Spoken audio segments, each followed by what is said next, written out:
اعوذ باللہ من الشیطان الرجیم بسم اللہ الرحمن الرحیم۔ خواتین و حضرات السلام علیکم ورحمۃ اللہ وبرکاتہ و مغفرتہ۔ پروگرام احکام شریعت فقہ حنفی سے متعلق مسائل اور آپ کے میزبان حاضر ہیں کیو ٹی وی کی پوری ٹیم کے ساتھ۔ کچھ آفر کویسچنز ہیں۔ ایک بھائی نے پوچھا کہ کیا حالت احرام میں ٹوتھ پیسٹ یوز کر سکتے ہیں کہ نہیں؟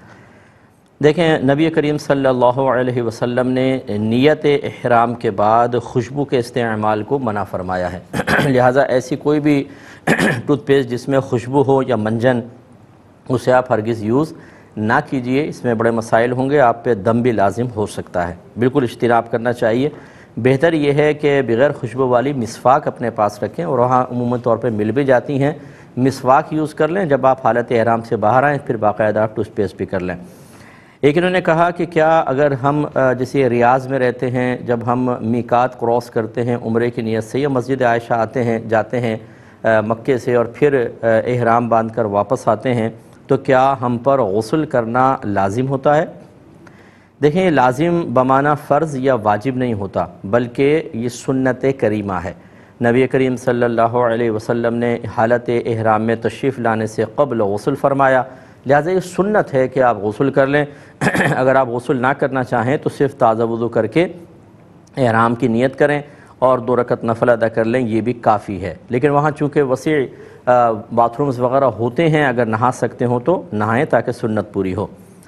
ایک انہوں نے کہا کہ جب ہم نے عمرہ کیا تو میں عمرے کے بعد طواف رخصت کے لیے گیا، اور پھر میں نے چکر لگانے شروع کیے، 3 چکر لگائے تھے، بس اس کے بعد میں دعا مانگ کر واپس آ گیا۔ اب مجھے پتہ چلا ہے کہ طواف وداع کے بھی 7 چکر ہوتے ہیں، تو کیا مجھ پر کوئی دم وغیرہ لازم ہوا یا نہیں ہوا؟ دیکھیں، اچھی طرح یاد رکھیں کہ یہ جو طواف وداع ہے یہ اس حاجی پر لازم ہوتا ہے کہ جو مطلب حج کے لیے جائے اور میقات کراس کر کے میقات کے باہر سے جاتے ہیں، تو پھر ان پہ طواف وداع لازم ہوتا ہے۔ جیسے حج تمتع کرتے ہیں اکثر پاکستانی، ان پر یہ طواف وداع واجب ہوتا ہے۔ عمرہ کرنے والے پر کوئی واجب نہیں ہے۔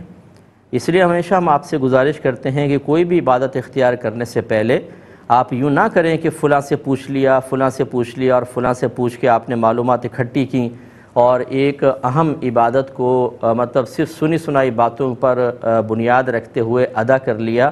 اس طرح بعض اوقات ثواب ضائع ہوتا ہے، بعض اوقات مشقت بڑھتی ہے، اور بسا اوقات یہ بھی ہوتا ہے کہ آپ ایسا کوئی جرم کر بیٹھتے ہیں کہ جس کی وجہ سے آپ پر جرمانہ، دم وغیرہ لازم ہو جاتا ہے۔ یہ بھی ایسا ہی کسی نے کہا ہوگا جی طواف وداع کرنا ہوگا، آپ نے سنا اور آپ نے شروع کر دیا، تو طواف وداع عمرہ کرنے والوں پر کوئی واجب نہیں ہوتا ہے۔ آپ نے 1 چکر، 2 چکر، 3 چکر لگائے، وہ کافی ہے، کوئی دم وغیرہ لازم نہیں ہوا۔ ایک بہن نے کویسچن کیا کہ 1000 کا لباس تھا، 1000 کا، تو ہم نے 500 روپے میں اس کو خریدا۔ پھر جب میں گھر لے کر آئی، میں نے پہنا تو مجھے بھی پسند نہیں آیا، میرے شوہر کو بھی پسند نہیں آیا۔ کیا اب ایسا ہو سکتا ہے کہ میں اس کو کسی غریب کو زکوٰۃ کی نیت سے دے دوں اور نیت یہ کر لوں کہ میں نے 1500 کا یہ سوٹ اس کو دیا، تو کیا یہ ٹھیک ہوگا کہ نہیں ہوگا؟ بہن، یہ ٹھیک نہیں ہوگا۔ اگر اسی طرح کسی بھی چیز کی از خود قیمت مقرر کر کے اسے زکوٰۃ میں آپ شمار کر کے دے سکتے ہوتے تو صرف 1500 کی کیوں نیت کر رہی ہیں؟ اگر آپ کی زکوٰۃ فرض کر لیں 1 لاکھ بنتی تو آپ نیت کر لیں کہ 1 لاکھ کا لباس دے رہی ہوں میں۔ اس طرح تو ہر ایک جو ہے وہ کوئی بھی چیز اپنی پوری زکوٰۃ کی قیمت، یعنی زکوٰۃ جتنی بن رہی ہے اس کی قیمت مقرر کر کے بطور زکوٰۃ دے دے اور بری ذمہ ہو جائے۔ ایسا نہیں ہوتا ہے۔ آپ نے جو سوٹ لیا ہے اسے اب آپ اس کی قیمت معلوم کریں، بازار لے کر جائیں یا کسی کو پتہ کریں، دکاندار سے معلوم کریں کہ اگر میں اس کو بیچتی ہوں تو کتنی قیمت ہوگی۔ جو وہ قیمت بتائے گا 2-4 دکانداروں سے معلوم کر لیں، تو بس یہ لباس اتنی قیمت کا ہے۔ کیونکہ اگر آپ نے 1000 کر لیا تو شاید جب آپ بیچتے جائیں گی تو 1000 نہیں ملیں گے اس کے آپ کو ملیں گے 200، 300، 400، کیونکہ 500 کو جب آپ کو دے دیا اس کا مطلب ہے 1000 اس کی اصل قیمت نہیں تھی، 500 روپے میں بھی انہوں نے مارجن رکھا ہوگا۔ آپ جب جا کے اس کو دیں گی تو بمشکل آپ کو اس کے 200-300 روپے ملیں گے۔ بس جتنے وہ بولیں گے اتنے یہ جب آپ لباس دیں گی تو زکوٰۃ ادا ہوگی۔ اس سے زیادہ کی نیت چاہے لاکھ آپ کر لیں، آپ کی نیت سے کچھ بھی نہیں ہوگا۔ ایک بھائی نے فرمایا کہ کیا ہم جب خبریں سنتے ہیں، اگر کوئی عورت خبر پڑھ رہی ہو تو ہم صرف آواز اس کی سنیں، یہ جائز ہے؟ اور اگر عورت کو دیکھ کر خبریں سنیں تو کیا حکم شرع ہوگا؟ دیکھیں، ویسے تو فقہا نے فرمایا کہ عورت کی آواز بھی عورت ہے، یہ عورت کے لیے فرمایا گیا کہ وہ اپنی آواز کو حتی الامکان غیر مردوں تک بلا ضرورت نہ پہنچنے دے۔ ہاں، جہاں ضرورت ہے وہاں مسئلہ نہیں ہے، جیسے عورتیں خرید و فروخت کے لیے جاتی ہیں تو ان کی آواز نامحرم تک پہنچتی ہی ہے، ڈاکٹر سے معاملہ ہوتے ہیں، وکلاء سے ہوتے ہیں، مفتیان کرام سے مسائل معلوم کیے جاتے ہیں، تو وہاں اجازت ہوتی ہے، لیکن بلا ضرورت عورت کی آواز عورت نہ پہنچائے، یہ عورت کے لیے حکم ہے۔ مرد کے لیے حکم یہ ہوتا ہے کہ عورت کی آواز اگر اس کے کانوں تک پڑتی ہے اور کسی صحیح ضرورت کے لیے، جیسے اگر آپ دکاندار ہیں تب بھی تو عورت کی آواز آپ کے کان تک پڑے گی، اسی طریقے سے غالباً ہر نیوز چینل پر جو نیوز پڑھنے والے ہیں مرد بھی ہیں اور خواتین بھی ہیں، اگر 2 خبریں مرد پڑھتا ہے تو 4 خبریں خاتون بھی پڑھتی ہیں، اور آج کل ہمارے نزدیک تو خبروں پر مطلع رہنا اور موجودہ ملکی حالات بلکہ ورلڈ وائڈ جو بھی کچھ ہو رہا ہے اس پر بھی تھوڑی نظر رکھنا اگر وقت ہو۔ میں خود الحمدللہ کئی خبریں میں سنتا ہوں اور حالات حاضرہ کو سب ہم اپنے ذہن کے اندر رکھتے ہیں، اس کے بارے میں سوچتے ہیں، خصوصاً اپنے ملک کے بارے میں جتنی اللہ نے وسعت دی ہے۔ تو ایسی صورتحال میں یہ خبریں جو ہیں آج کل مطلب کاروباری حلقے کے اعتبار سے دیگر لوگوں کے لیے بہت ہی امپورٹنٹ ہیں، تو بہتر یہ ہے کہ آپ نظر نہ جمائیں، ویسے خبریں چل رہی ہوں تو آپ سن لیں، اور اگر اچانک نگاہ پڑ بھی جائے تو جمائیں نہیں، نگاہ ہٹا لیں، انشاءاللہ گناہ نہیں ہوگا۔ ایک کالر ہمارے ساتھ ہیں۔ السلام علیکم۔ وعلیکم السلام۔ مفتی صاحب آپ سے کوسچن پوچھنے تھے 2-3۔ جی بولیے۔ مفتی صاحب میں فیصل آباد سے ساہیوال میں ایجوکیشن کے سلسلے میں ہر ویک میں جاتا ہوں، میں نے آپ سے وہاں پہ 5-6 دن میرا ہوتا ہے، میں ویکینڈ پہ گھر آتا ہوں۔ آپ سے یہ پوچھنا تھا کہ وہاں پہ میرے پہ قصر نماز واجب ہوگی، اور یہ کہ میں وہاں پہ مسجد میں امام کے پیچھے نماز نہیں پڑھ سکتا کیا پوری؟ یہ بتائیے کہ آپ رہتے کہاں ہیں؟ میں فیصل آباد رہتا ہوں اور 100 کلومیٹر کا فاصلہ بنتا ہے ساہیوال کا۔ 100 کلومیٹر میں وہاں پہ ایجوکیشن کے لیے تو وہاں کتنے دن تک ٹھہرتے ہیں آپ پھر واپس میں آ جاتے؟ تقریباً 5-6 دن کے لیے وہاں پہ ٹھہرتا ہوں، ویکینڈ پہ گھر آ جاتا ہوں۔ ٹھیک ہے، اور امام کے پیچھے کیا کہہ رہے ہیں آپ؟ میں کہہ رہا ہوں کہ میں وہاں پہ مسجد میں جو کالج کی مسجد ہے میں وہاں پہ امام کے پیچھے پوری فرض نماز نہیں پڑھ سکتا، کیا قصر نماز واجب ہوگی؟ یہ کیوں نہیں پڑھ سکتے پوری؟ میں پوری نماز پڑھ سکتا ہوں وہاں پہ۔ اچھا پوچھ رہے ہیں آپ مجھ سے، ٹھیک ہے، میں بتا دوں۔ ایک اور کالر ہیں۔ السلام علیکم۔ ہیلو، السلام علیکم۔ جی وعلیکم السلام۔ مفتی صاحب میرے 2 سوال ہیں جی۔ کہ ایک تو یہ کہ اگر میاں بیوی کے درمیان میں نا کوئی کام ہو رہا تھا، اچھا، تو انہوں نے کہا کہ میں تو سے تم فارغ ہو تو میں تمہیں نا 12 بجے فارغ کروں گا اس کام سے نا، اچھا، لیکن بات کام کا اس سے طلاق ہوگی۔ چلے بتا دوں۔ اور ایک کہا کہ تم فارغ ہو، تم سے یہ کام نہیں ہو رہا، وہ کام کی بات ہو رہی تھی، انہوں نے قسم کھا کے کہا کہ میری نا طلاق دینے کا ارادہ نہیں تھا، میں نے ویسے کہا تھا کہ تم فارغ ہو کہ تم سے اتنا سا کام نہیں ہو رہا، کیا اس سے طلاق ہوگی؟ ٹھیک ہے بہن، میں بتاتا ہوں انشاءاللہ۔ ایک اور کالر ہیں۔ السلام علیکم۔ شاید ڈراپ ہو گئی ہے۔ ایک ہی بھائی نے پوچھا تھا، بلکہ بہن نے پوچھا کہ اگر کوئی مرد موجود نہ ہو تو کیا عورت بچے کے کان میں اذان دے سکتی ہے کہ نہیں؟ سوری، تو بالکل دے سکتی ہے۔ ہم نے پہلے بھی اس کا ایک دفعہ جواب دیا تھا۔ یہ جو نماز والی اذان ہوتی ہے یہ چونکہ اعلام ہے، اعلام مینز خبر دینا کہ نماز کا وقت ہو گیا ہے، اور اس میں بلند آواز سے دی جاتی ہے تاکہ دور تک آواز پہنچے اور لوگ سمجھ جائیں کہ جی اذان کا نماز کا وقت ہو گیا ہے اور لوگ جماعت کے لیے آنا شروع ہو جائیں۔ تو اس میں تو عورت کی اذان مکروہ ہے، کیونکہ عورت کی آواز دور تک پہنچے گی اور عورت کی آواز میں ایک ملائمت بھی ہوتی ہے، تو اس وجہ سے دل میں برا خیال آ سکتا ہے، عورت کے لیے اذان دینا مکروہ رکھا۔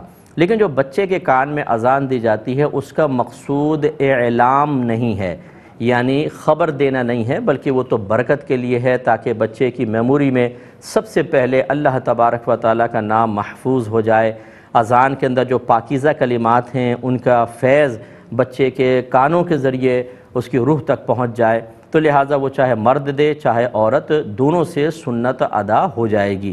اگرچہ سنت متوارثہ یہی رہی کہ مردوں نے کانوں میں اذان دی ہیں، لیکن اگر کوئی بہن دیں گی تب بھی بالکل جائز ہوگا۔ ایک اور بہن نے مزید پوچھا تھا کہ پھر اس کا طریقہ کیا ہوگا؟ طریقہ یہ ہے کہ آپ بچے کو یوں ہاتھوں میں اٹھا لیں اور اس کے سیدھے کان میں اذان دیں، پھر الٹے کان میں اقامت، تو یہ اتنا بھی کافی ہے، لیکن کہا گیا ہے کہ 3 بار اذان اور 2 بار اقامت، یعنی اس طرح کہ پہلے اذان پھر اقامت پھر اذان پھر اقامت پھر اذان، لیکن اتنا طویل نہ ٹائم ہوتا ہے اور نہ کوئی مطلب تکلف کرتا ہے۔ اصل تو برکت حاصل کرنا ہے، اصل تو بچے کو فیض پہنچانا ہے، تو صرف اگر اذان بھی دے دی جائے اقامت بھی نہ ہو تب بھی کافی ہے، اور اگر چاہیں تو اذان اور اقامت کر لیں، یہ اس سے زیادہ بہتر ہوگا۔ انہوں نے کویسچن کیا تھا کہ کیا ایسا ہو سکتا ہے کہ زوجین یعنی میاں بیوی اپنی قبر کی جگہ پہلے ہی خرید کر رکھیں ساتھ ساتھ، تاکہ ہمیں جب دفنایا جائے تو ہم ساتھ ہی دفن ہوں، یہ صحیح ہے کہ نہیں؟ دیکھیں فقہا نے اس کو ایک غیر ضروری عمل قرار دیا ہے، وہ اس طریقے سے کہ وہ فرماتے ہیں کہ ہمیں کیا پتہ کہ ہم کہاں فوت ہوں گے۔ بہت سے دیکھیں ایئرپلین کرش ہو جاتا ہے، ابھی ایک سمندر میں گر کے ختم ہوا، پتہ ہی نہیں چلے لوگ کہاں چلے گئے۔ اور اسی طریقے سے بعض اوقات اللہ تعالیٰ ناگہانی آفت سے سب کو محفوظ رکھے، لیکن بہرحال جو اللہ کی نے ازلی فیصلے کیے ہم اس کی رضا پر راضی ہیں، تو یہ معلوم نہیں چلتا انسان کو کہ کہاں فوت ہوگا۔ تو اس لیے انہوں نے فرمایا کہ ضروری مناسب نہیں ہے کہ ایسا کریں، آپ زمین پہ قبضہ بھی کر لیں، خصوصاً وقفی زمین پہ تو ایسا نہیں کر سکتے ہیں۔ آپ نے تو خریدنے کا کہا، وقف والی زمین کو پہلے سے قبضہ قبر بنا کے اس کو مصنوعی قبر بنا کے رکھ لینا، تاکہ جب ہم فوت ہوں گے دفن ہوں گے اتنا عرصہ آپ نے اس قبر کو قبضہ کر کے رکھا ہے، شرعاً صحیح نہیں ہوتا۔ لیکن اگر آپ خرید کے رکھتے ہیں بہرحال تو فقہا نے غیر ضروری عمل قرار دیا ہے، لیکن منع بھی نہیں کیا، اس کو کوئی ناجائز یا حرام نہیں کہا۔ تو اگر آپ خرید کر رکھ سکتے ہیں رکھ لیں، تاکہ دونوں میں بھی وہاں دفن ہوں، اور یہ ایک وصیت لکھ جائیں کہ اگر ہم دونوں فوت ہوتے ہیں تو ہم اس میں دفنایا جائے، اور اگر ہم کہیں اور فوت ہو جاتے ہیں تو پھر ہم کسی کے لیے وقف کرتے ہیں، اس طرح وقف کر دیجئے گا تو آسانی رہے گی اور آپ کے لیے بہتر ہوگا۔ ایک مختصر سا بریک لیں گے، ہمیں یقین ہے آپ ہمارے ساتھ ہی رہیں گے۔ بسم اللہ الرحمن الرحیم، پہلے کال لیتے ہیں۔ السلام علیکم۔ وعلیکم السلام۔ جی فرمائیے۔ سر میرا یہ سوال ہے کہ ہم لاہور سٹی میں رہتے ہیں، تو یہاں قبرستان ہے تو فل ہو گیا کراؤڈ، تو اب جو کوئی قبر بنانی ہوتی ہے تو وہ یہ کہتے ہیں کہ اپنے امی ابا کی قبر بتا دو، اور درمیان میں کھود کے وہ تیسری قبر بنا دیتے ہیں، مطلب قبروں کے اوپر قبر بنا دیتے ہیں، اور جگہ کم ہے۔ اور دوسرا سوال یہ ہے کہ اہل سنت والجماعت جی اور بولیے۔ اہل حدیث کے پیچھے نماز پڑھتے۔ ایک اور کالر ہیں۔ السلام علیکم۔ السلام علیکم مفتی صاحب۔ وعلیکم السلام بھائی جان۔ مفتی صاحب یہ سوال کرنا تھا، اگر کوئی نبینا شخص، آہستہ آہستہ بولو بیٹا، آہستہ بولو، آپ کی آواز بہت تیز آ رہی ہے، ٹھیک ہے؟ تھوڑا سا آہستہ بولو۔ یہ کوئی نبینا شخص ہے، نبینا، تو وہ نماز کے اندر آیا، امام صاحب التحیات کے اندر بیٹھے تھے، اچھا، تو اسے معلوم نہیں ہوا کہ امام صاحب نماز پڑھا رہے ہیں یا نہیں، اس دیکھ نہیں سکتا نا، تو اس نے آگے اپنی جماعت شروع کر دی، اس نے جماعت میں شامل نہیں ہوا، اپنی نماز شروع کر دی، تو اس کے بارے میں کیا حکم ہے؟ ٹھیک ہے میں بتاتا ہوں انشاءاللہ۔ میں عرض کرتا ہوں، انہی بہن نے کویسچن مزید کیا تھا، اچھا یہ تو انہوں نے مزید ایک کویسچن کیا تھا کہ اگر کوئی شخص کسی جگہ دفن کیا جاتا ہے اور برابر والے مردے پر فرض کر لیں عذاب ہو رہا ہے خدا نخواستہ، تو کیا اس کے عذاب کے اثرات ہمیں بھی محسوس ہوں گے یا اطراف کے مردے محسوس کرتے ہیں؟ دیکھیں ایسا تو نہیں ہوتا کہ اگر وہ جل رہا ہے تو اس کی تپش آپ تک پہنچے گی۔ اگر آپ نیک ہیں، پرہیزگار ہیں، متقی ہیں، تو نبی کریم صلی اللہ علیہ وسلم کی احادیث اس باب میں مختلف ہیں۔ جیسے ایک روایت میں ہے کہ مومن جب قبر میں رکھا جاتا ہے تو اس کی قبر جنت کے باغوں میں سے ایک باغ بن جاتی ہے، تو باغ میں تپش اور عذاب کہاں؟ ایک روایت میں ہے کہ مردے کو جب رکھا جاتا ہے تو اس کی قبر کو تا حد نگاہ وسیع کر دیا جاتا ہے، یعنی جہاں تک نگاہ اٹھاؤ قبر وسیع ہو جاتی ہے۔ جب وسیع ہو جاتی ہے تو اس کا مطلب ہے برابر والی قبر تو وہ اتنی دور ہو جاتی ہے کہ جہاں تک آپ کی نگاہ جاتی ہے۔ لیکن یہ حدیثیں بھی موجود ہیں کہ جب عذاب ہوتا ہے تو تمام قبرستان والے اس کو محسوس کرتے ہیں، یعنی اس کی چیخیں وغیرہ، یا اس کے مطلب یہ کہ چلانے کی آوازیں، یا فرشتوں کی آوازیں، یا اس کو مارنے کی آوازیں۔ لیکن وہاں پر ایسا نہیں ہے کہ آپ خوف اور دہشت میں مبتلا ہو جائیں، کیونکہ آپ کے لیے اگر آپ نیک ہیں، آپ پرہیزگار ہیں، اللہ تعالیٰ آپ سے راضی ہے، تو فرشتے آپ کو بشارت دے چکے ہوتے ہیں کہ اللہ آپ سے راضی ہو گیا ہے، اب آپ آرام سے سو جائیں۔ اب آپ یعنی یہ بھی حدیثوں میں ہے کہ بعض سو جاتے ہیں جیسے دلہن پہلی رات میں سو جاتی ہے، اس طرح سرکار نے ارشاد فرمایا، اور پھر جب وہ قیامت قائم ہوگی تو مردہ آنکھیں ملتا ہوا اٹھے گا اور کہے گا کیا قیامت قائم ہو گئی؟ اسے ایسے لگے گا جیسے میں ظہر میں سویا اور عصر میں اٹھ گیا، اتنا کم اس کو وقت لگے گا۔ اس کا مطلب ہے وہاں احوال مختلف ہیں۔ خلاصہ کلام یہ ہے کہ اگر کوئی عذاب کی آواز آتی بھی ہے تو وہ ویسا خوف نہیں ہوگا کہ جیسے ہم دنیا کے اندر کوئی ایک اچانک ڈراؤنی سی آواز سن کر خوف زدہ ہو جاتے ہیں، کیونکہ جو نیک پرہیزگار ہے وہ محنت کر چکا ہے، دنیا دارالعمل ہے، اب اس کو اس کا بدلہ ملنے کا وقت ہے، اور وہاں پر نہ خوف ہے نہ دہشت ہے اس کے لیے، نہ کوئی ٹینشن ہے، کیونکہ وہ تمام محنتیں دنیا میں کر چکا ہے۔ جو دنیا میں آسائشیں تلاش کر رہے ہیں، چاہے حرام کے ذریعے ہوں، چاہے کسی کا مال دبا کر ہوں، چاہے کسی کا گلا کاٹ کر ہوں، چاہے کسی کے ٹانگیں کھینچ کر ہوں، یہ دنیا میں آپ کو بڑے سکون سے نظر آئیں گے۔ بعض بیچارے جو نادان قسم کے ہوتے ہیں، جن کو آخرت کا شعور نہیں ہوتا، وہ انہیں قابل رشک نگاہوں سے بھی دیکھ رہے ہوتے ہیں، لیکن ان لوگوں کا اگر اللہ ناراض ہوا اور توبہ نہ کی تو ہماری دعا ہے ایسے بھائیوں کو، بہنوں کو اللہ تعالیٰ ہدایت عطا فرمائے اور انہیں عذابات قبر سے محفوظ رکھے۔ لیکن اگر خدا نخواستہ یہ توبہ نہیں کرتے، اللہ ناراض ہوا، تو پھر ان کی جو اخروی زندگی ہے وہ بڑی دردناک قسم کی ہوگی۔ تو اس لیے سمجھداری کا تقاضا یہ ہے کہ انسان اپنے آپ کو نیک بنائے، پرہیزگار بنائے، علم سیکھے، سب سے پہلے فرض علم سیکھے، اس کے تقاضے کے مطابق عمل کرے، گناہوں سے بچے۔ اگر بتقاضائے بشریت کوئی گناہ ہو جائے تو فوراً سے پیشتر اللہ تعالیٰ کی بارگاہ میں کامل توبہ کرے، اس پہ استقامت حاصل کرے، اس کے بعد آخرت کے معاملات سے انشاءاللہ وہ بے خوف رہے گا۔ ایک میں نے کویسچن کیا کہ پہلے چلیں کال لیتے ہیں۔ السلام علیکم۔ وعلیکم السلام ورحمۃ اللہ وبرکاتہ۔ جی بھائی جان۔ وعلیکم السلام ورحمۃ اللہ وبرکاتہ۔ بھائی جان ٹی وی کی آواز بند نہیں کریں گے، نہیں سلام کا سلسلہ چلتا رہے گا بہت دیر تک۔ ٹی وی کی آواز بند کریں آپ شاباش جلدی سے۔ جی مفتی صاحب ٹی وی کی آواز بند ہے۔ ہاں بولیں، پھر دوبارہ سلام نہیں کرتے آپ۔ جی بولیے، سوال کریں۔ جی مفتی صاحب ایک جو ہے نا آدمی اس نے اپنی زوجہ کو نا بولا ہے کہ اگر آپ میری بیٹیوں کو اسکول بھیجتے ہو نا، کیا بولا ہے؟ آپ نے اس نے اپنی اس کی 2 بیٹیاں ہیں، اس نے بولا اپنی بیگم یعنی کہ اپنی زوجہ کو بولا اگر ہم میری بیٹیوں کو اسکول بھیجتے ہو نا تو آپ میری والدہ لگو، یعنی کہ اس نے 8 دفعہ اپنی زوجہ یعنی اپنی بیگم کو 8 دفعہ یہ بولا کہ آپ میری والدہ لگو والدہ لگو۔ اگر وہ اچھا چلیں میں بتاتا ہوں بھائی، کوئی کویسچن تھوڑا سا آپ کا۔ ایک اور کالر ہیں۔ السلام علیکم۔ السلام علیکم مفتی صاحب۔ وعلیکم السلام۔ مفتی صاحب میرا پہلا سوال یہ ہے کہ ایک شخص اپنے ماموں کی بیٹی سے شادی کرنا چاہتا ہے، لیکن اس لڑکی نے ایک بار اس شخص کے بڑے بھائی کے ساتھ اسی کی والدہ کا دودھ پیا ہے، تو کیا یہ شادی ہو سکتی ہے؟ بڑے بھائی کے ساتھ؟ جی بڑے بھائی کے ساتھ اسی کی والدہ کا دودھ پیا ہے۔ ٹھیک ہے۔ اور اچھا دوسرا سوال یہ ہے کہ کیا میاں بیوی ایک دوسرے کو اپنے کوئی حقوق معاف کر سکتے ہیں؟ اور بس میں انشاءاللہ عرض کرتا ہوں۔ ایک یہ کویسچن تھا کہ کسی نے سوال کیا کہ ان کے ہسبینڈ نے 3 دوستوں کے ساتھ پارٹنرشپ کی ہے، اور کوئی اسپیئر پارٹس کی پارٹنرشپ تھی، اس میں پیسے انویسٹ کیا ہے، کمپنی کھولی ہے سمجھ لیجئے۔ اب یہ انکشاف ہوا کہ ان میں سے کچھ 1-2 ایسے ہیں کہ جو چوری شدہ اسپیئر پارٹس خرید کر اور وہ بیچ رہے ہیں، تو کیا حکم شرع ہوگا، کیا کیا جائے، کیونکہ یہ چوری کا مال تو خریدنا بیچنا ناجائز ہے۔ تو بالکل دیکھیں چوری کے مال پر بیع واقع ہوگی ہی نہیں، یہ اچھی طرح یاد رکھیں۔ یعنی اگر کوئی کمپیوٹر وغیرہ جیسے لا کر چوری کا بیچتا ہے یا موبائل بیچتا ہے اور آپ اسے خریدتے ہیں تو یہ خرید و فروخت اس پر ہوگی ہی نہیں، کیونکہ وہ اس کا مال نہیں ہے۔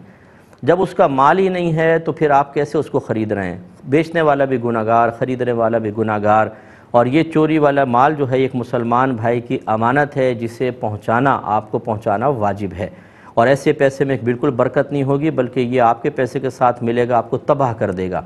اس لیے ایسے جو پارٹنرز ہیں انہیں سختی کے ساتھ منع کیا جائے، اگر وہ باز نہ آئیں تو انہیں کمپنی سے باہر نکال دیا جائے، یا پھر اگر وہ لوگ باز نہ آئیں اور وہ طاقتور ہوں تو اپنا پیسہ لے کر باہر نکل جائیں اور اس قسم کے کسی بھی پارٹنرشپ میں شریک نہ ہوں۔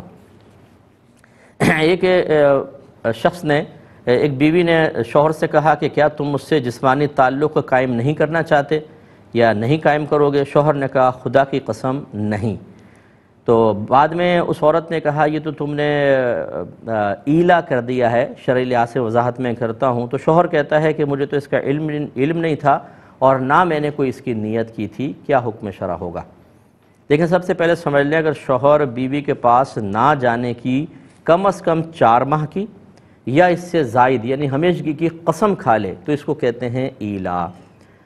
کم از کم اس میں 4 ماہ کی مدت ہونی چاہیے، تب شرعی ایلا بنتا ہے۔ یعنی شوہر کہے 4 ماہ تک میں قربت نہیں کروں گا، یہ کہے میں تجھ سے کبھی بھی قربت نہیں کروں گا، اور قسم کھائے اللہ تعالیٰ کی، تو یہ ایلا کہلاتا ہے۔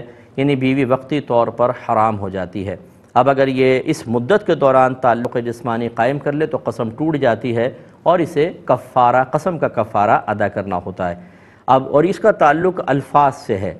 اب شوہر نے اور یہ یاد رکھیں، ایک تو ایک بات ہی ہوگی، دوسری بات یہ ہے کہ جب کوئی سوال کیا جاتا ہے اور ہم اس کا جواب شارٹلی دیتے ہیں تو اس کا مطلب یہ نہیں ہے کہ ہم نے تو صرف 2 لفظ بولے ہیں، بلکہ جتنا سوال میں مواد ہوگا سمجھ لیں جواب میں وہ خود بخود شامل سمجھا جائے گا۔ جیسے کوئی کہے کہ کیا زید آ گیا ہے اور میں جواب میں کہوں ہاں، تو یہ صرف ہاں نہیں شمار ہوگا، بلکہ اس کا مطلب کیا ہے، ہاں زید آ گیا ہے، یہ سمجھ لیجیے یوں ہوتا ہے۔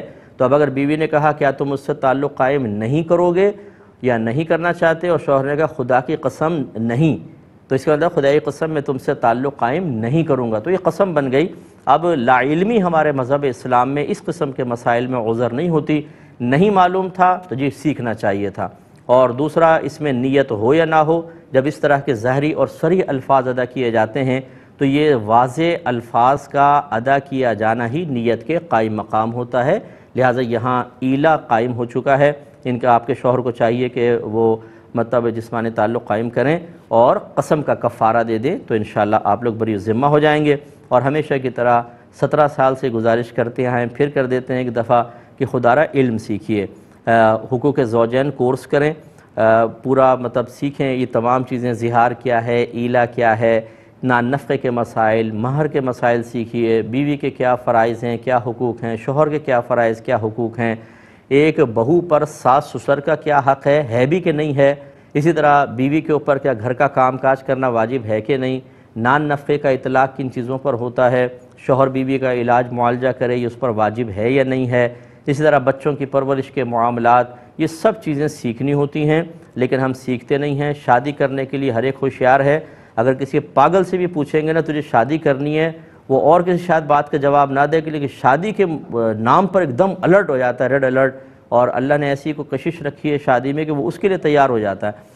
تو ہم شادی کے لیے تیار ہیں، لیکن جو شرعی تقاضے ہیں شادی کے ساتھ وابستہ، اس کی طرف نہ لڑکے والوں کو توجہ ہے نہ لڑکی والوں کو توجہ ہے۔ اور اس میں آپ یقین کیجئے میرے پاس ایسے ایسے کیس آتے ہیں کہ میاں بیوی ایک دوسرے پر 10 سال سے حرام ہو چکے ہیں اور وہ رہ رہے ہیں ساتھ میں، اسی دوران بچے بھی پیدا ہو رہے ہیں، لیکن مسئلہ ہی معلوم نہیں، اور جب ان کو سمجھایا جائے تو بڑے بھولے پن سے کہتے ہیں جی ہمیں تو پتہ ہی نہیں تھا، ہمیں تو معلوم ہی نہیں تھا۔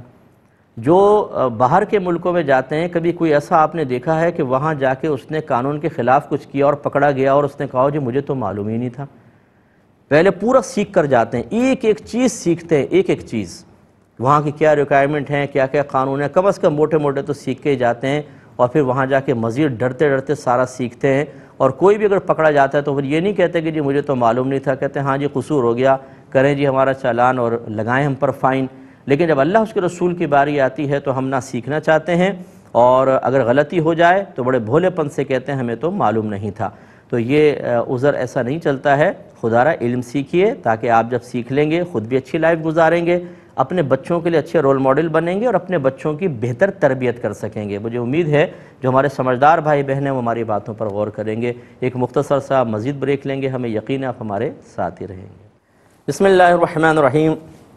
ایک کویسچن یہ مجھ سے کیا تھا کہ کسی کی یہ جو لاٹری کا ٹکٹ ہوتا ہے نا، ریفل ٹکٹ وغیرہ، اس پر اس کی کار نکل آئی، کار کی نیت سے خریدا تھا، کار نکل آئی، اب اسے پتہ چلا کہ یہ استعمال تو اس کا منع ہے، تو جوا تھا، تو وہ تو استعمال نہیں کر رہا لیکن بیچنا چاہتا ہے، تو کیا ہم اس کار کو خرید سکتے ہیں؟ دیکھیں، جوئے کے ذریعے جو بھی چیز آپ کے قبضے میں آتی ہے نا، شرعاً آپ کو اس پر ملکیت حاصل نہیں ہوتی۔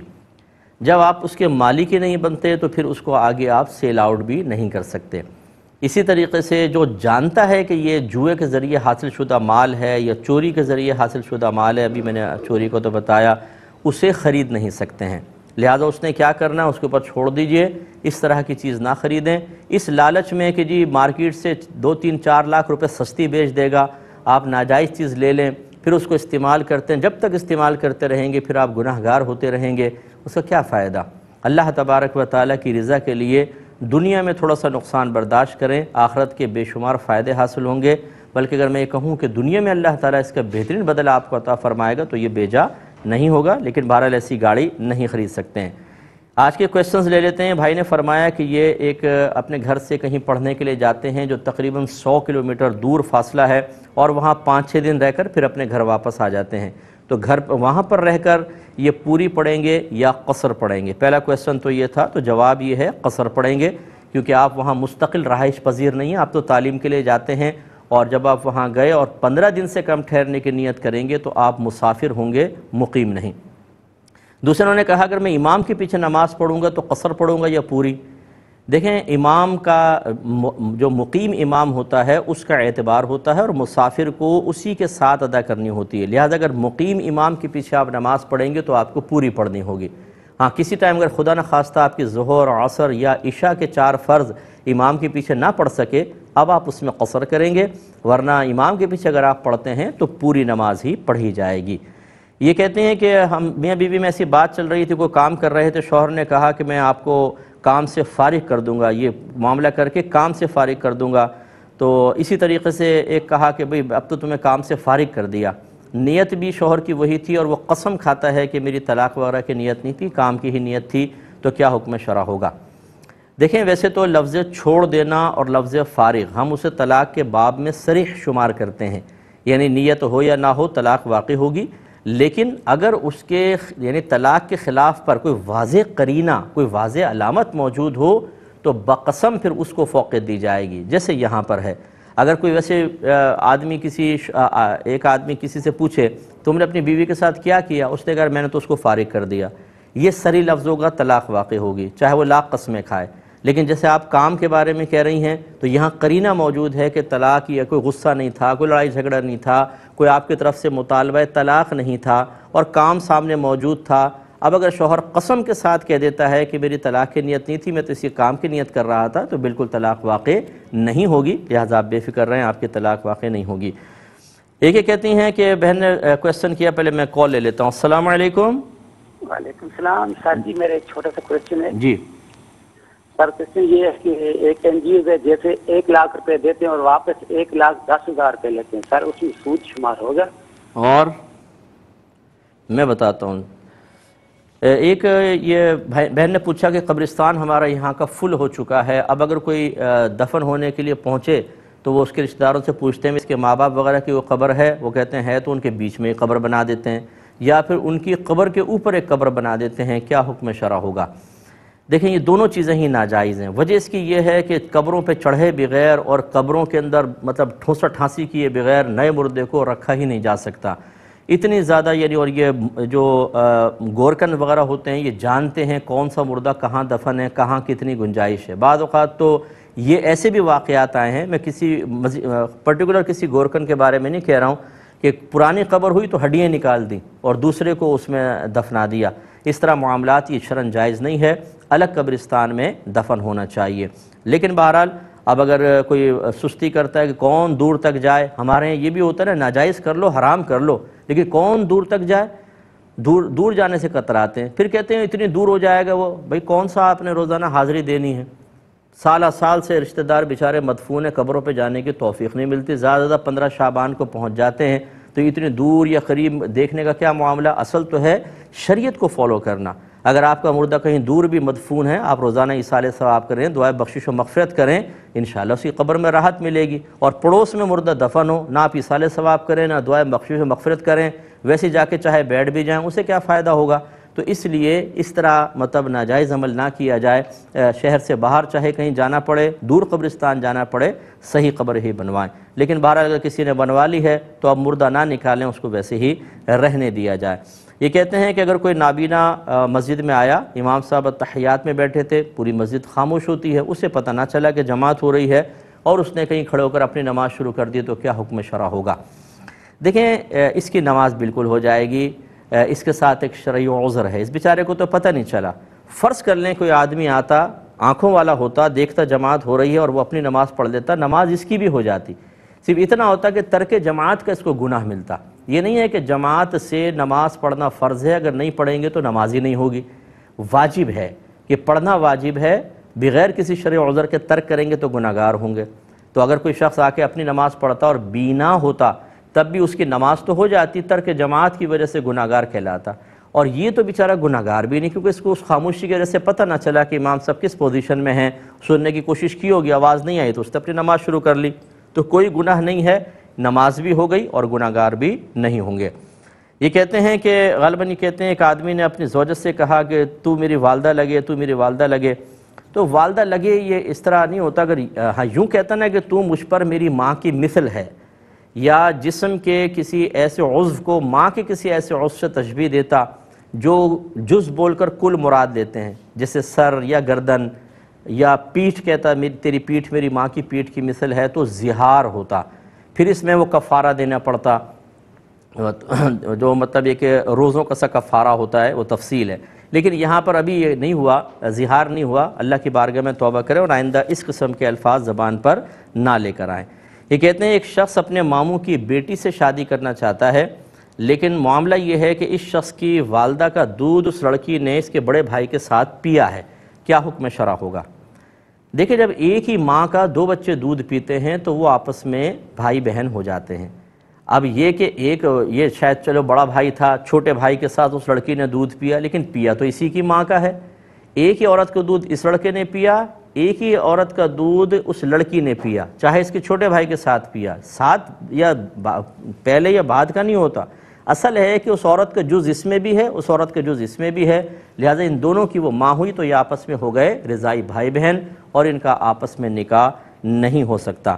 ایک انہوں نے کویسچن کیا کہ کیا زوجین اپنے حقوق میں سے کچھ دوسرے کو معاف کر سکتے ہیں کہ نہیں؟ بالکل کر سکتے ہیں، عورت بھی اپنا حق معاف کر سکتی ہے، جیسے شوہر اگر بہت زیادہ مصروف ہے دین کے معاملات میں اور وہ بیوی سے کہہ دیتا ہے، ریکویسٹ کرتا ہے کہ اگر تم حقوق معاف کر دو تو میں دین کا کام کروں، اور عورت خوش دلی سے اس کو حقوق معاف کر دیتی ہے تو یہ اس کی گنجائش نکلتی ہے۔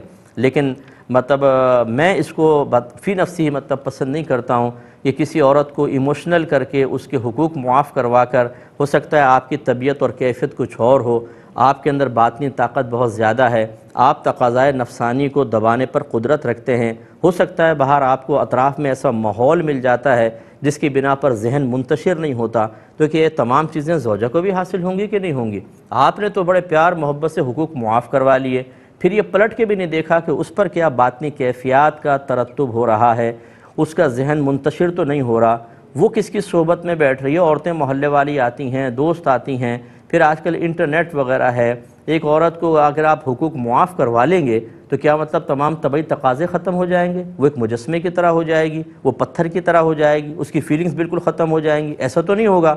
اسی وجہ سے پھر گناہ شروع ہو جاتے ہیں، انسان خوش ہوتا رہتا ہے جی میں نے تو حقوق معاف کروا لیے دین کے لیے۔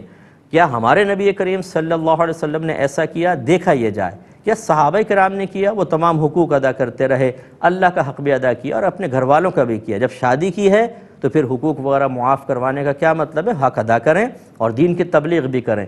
کوئی تبلیغ دین ایسی نہیں تو آ کے میرے ساتھ مناظرہ کر لیں کہ جو آپ سے اس بات کا تقاضا کرے کہ جی حقوق ادا نہ کریں اور آپ تبلیغ دین کریں، کیونکہ اس حقوق ادا کریں گے تو تبلیغ دین نہیں ہو سکتی ہے، تو پھر شادی کرنے کا فائدہ کیا تھا؟ کیوں کی تھی آپ نے شادی؟ نہ کرتے نا، اکیلے رہ کے کرتے رہتے تبلیغ دین تو حق معاف کروانے کی ضرورت ہی نہ پڑتی۔ ہرگز ایسا نہ کریں۔ اور پھر ہم ایک کویسچن کریں، اگر آپ کی بہن سے آپ کا بہنوئی اور آپ کی بیٹی سے آپ کا داماد یہی ریکویسٹ کرے اور آپ کی بہن یا آپ کی بیٹی آ کے آپ سے مشورہ کرے، بتائیں کیا مشورہ دیں گے آپ؟ کبھی بھی نہیں دیں گے اس کو یہ مشورہ، کہیں گے نہیں بیٹا اپنے حق معاف نہیں کرو، تمہارے اپنے بھی مسائل اور دیگر چیزیں، کسی کی وہ بھی کسی کی بیٹی کسی کی بہن ہے، توجہ رکھنی چاہیے۔ یہ کہتے ہیں کہ وہ کوئی مطلب کمپنی ہے شاید، یہ کیا کہتے ہیں، وہ کہتے ہیں کہ 1 لاکھ ہمیں دیں، ہم آپ کو 1,10,000 واپس کریں گے، کیا شرعاً یہ سود تو نہیں ہے؟ جی بالکل سود ہے۔ اگر کوئی مطلب تجارتی ایگریمنٹ وغیرہ ہوتا کہ ہم آپ کا پیسہ انویسٹ کریں گے اور پھر اس کے اوپر جو پروفٹ آئے گا اس کا اتنا پرسنٹ دیں گے، وہ بھی پرسنٹ میں، تو جائز ہوتا۔ یہاں تو فکس 1,10,000 واپس کریں گے، یہ کسی لحاظ سے جائز نہیں اور یہ سود ہے۔ ایک یہ کہتے ہیں کہ اگر مرد کے اجزاء اور عورت کے اجزاء لے کر کسی ایک اور عورت کے رحم میں رکھوائے جائیں اور وہاں سے پھر وہ بچہ حاصل کیا جائے، شرعاً یہ عمل جائز ہے یا نہیں؟ دیکھیں بالکل جائز نہیں ہے، کیونکہ اگر یہ بعض صورتوں میں ہم اجازت دیتے ہیں، ہر صورت میں نہیں، تو لیکن وہ جب اپنے میاں بیوی کے اور اسی بیوی کے ساتھ ہو۔ اللہ تعالیٰ عمل کی توفیق عطا فرمائے۔ اپنے میزبان کو اجازت دیں، انشاءاللہ کل ملاقات ہوگی۔ وآخر دعوانا ان الحمدللہ رب العالمین۔